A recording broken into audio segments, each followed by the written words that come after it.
We're back on the Dave Berk podcast talking high school football in Southwest Ohio. We're joined by Ricky Davis, head coach, Middletown Madison High School. Ricky and I go back a long time, all the way back in the days when he played at Moeller and Middletown Fenwick. And Ricky, I've got to say, when I saw the news that you became the head coach at Middletown Madison, I'm not surprised because even though you're 25 years old, you've always had the confidence, no matter when it came to the game of football. I did. Yeah, I did. And I was fortunate enough to be around the right guys to kind of mold me into not only being a great player, but being a great leader as well. And it kind of translates to coaching. So coaching's kind of my avenue back to football now that football's over. My playing days are over. You've had a chance now to mature all the way back. The one thing I always remember, we talked before we did this recording, I remember situations when you get to be my age, you're just good to remember anything. But the one thing I remember is a game when you was at Moeller and you were on the bench and Moeller was struggling offensively and you came in and I think the very first play you threw a deep touchdown pass and you just looked over to the sidelines and shrugged your shoulders and said, why am I on the sidelines? I could read your mind. Have you found a player on your team yet that has that confidence? Yeah, a few. I would say that, that Ricky Davis is somebody that needed a talking to, right? Because the coach, you never do that to a coach. But yeah, the confidence is.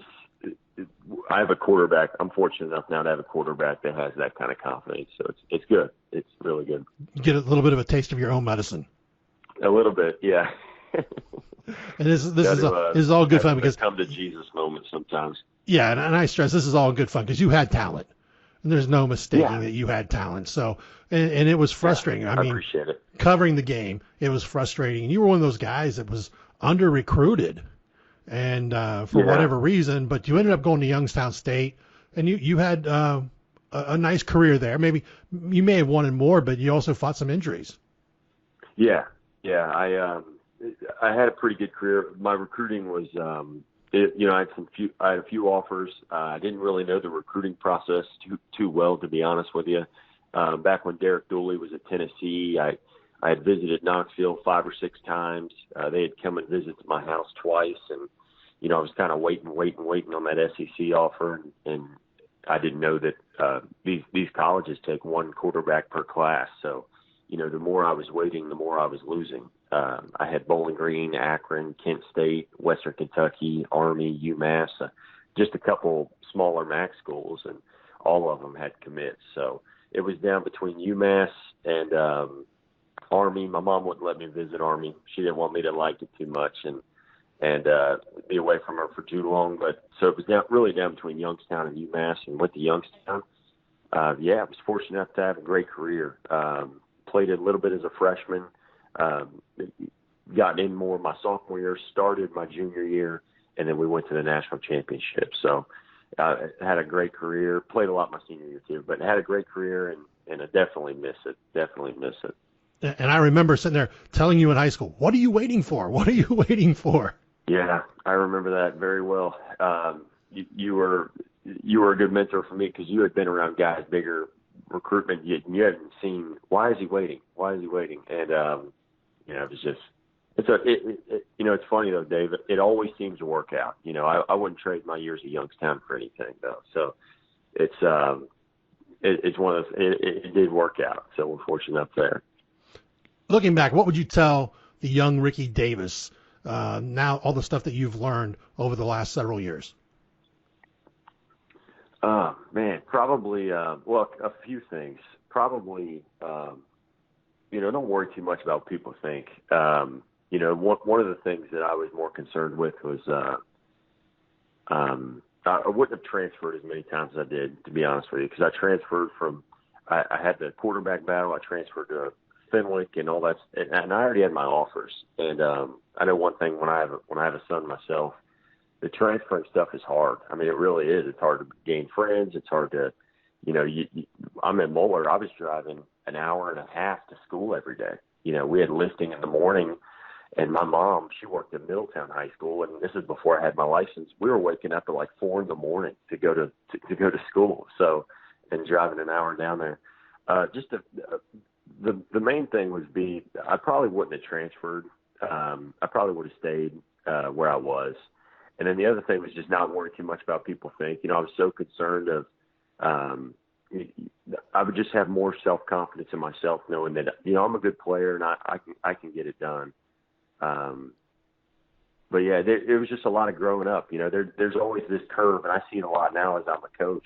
There's always this curve that kids hit where they just kind of are done being immature. They're done being childish, and they hit that man phase. And it took me, it was my senior years when I finally hit that. But yeah, I mean, it's a tough question. It really is a tough question because there'd probably be a few things I would change, to be honest with you. 25 years of age, one of the youngest head coaches in high school football, only in the country. I believe the youngest in Ohio, from what I'm hearing. Yeah, youngest head football coach in Ohio.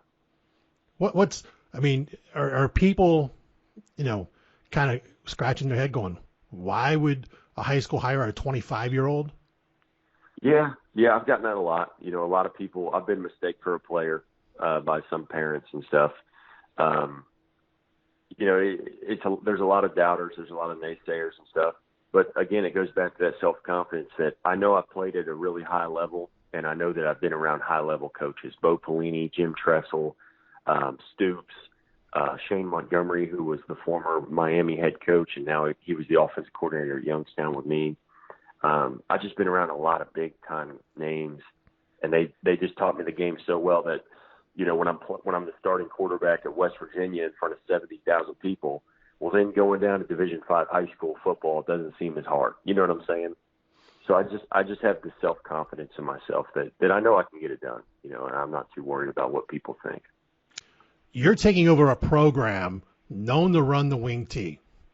Yeah. You're a guy that likes to throw the football. How has that mixed together so far in the preseason? Yeah, it's been tough. Just personnel-wise, I really wanted to throw in the spread in the beginning of the year, and just personnel-wise, it didn't quite work out because just Division V. It's really hard, Dave. You've been around it, and so we actually went back to the wing tee, went back to the bread and butter, and we just are throwing more out of that. So we're finding ways to get guys in space, and we're still throwing the ball. It's just in the terms of putting the kids in the best position to be successful, we had to go back to the wing tee, unfortunately. And you've got, you talked about coaching mentors, and it's not like you don't have someone there in your own sidelines. I believe the former head coach is still on staff. He just didn't have time to do what he felt was the job as a full-time basis. Yeah, he was super busy. He was working at a steel mill, and then he would get off a full-time job and go to another full-time job, and he's only getting paid for one of those. So after 5 years of doing that and not really seeing his family as much, he kind of accomplished everything he wanted to.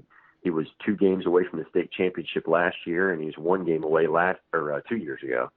So, he, in terms of changing the culture in the program, he had already done that, and this was kind of his way of staying around the program and not having as much responsibility as he did.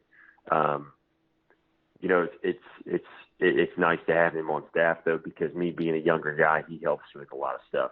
He knows more people within this area. He knows more connections. I've always been, like I said, Moeller, Fenwick, Youngstown. I lived in Texas for a little bit, but I don't know this area very well. So he's been extremely helpful. It's been good having him on staff. You talked about the success of the last couple seasons. Last season, a team that went 12-1, losing the third round of the playoffs to Wheelersburg. And I remember there was some controversy about that game. I don't know if you even want to talk about that. But this season, Division 5, Region 20, you're going to open the season playing up against Division 3 Franklin at home. And maybe talk about, the expectations for this season. Yeah, the expectations are still right where they were. We lost 19 seniors. We had 7 freshmen come in, so we only have 49 guys. We hired an ugly 25-year-old coach, so everyone's against us right now. But I don't know, Dave. I like fighting from underneath, and it's one of those things. The expectations are right where they were. We know we play a Division III Franklin. We play a Division IV Valley View week 3.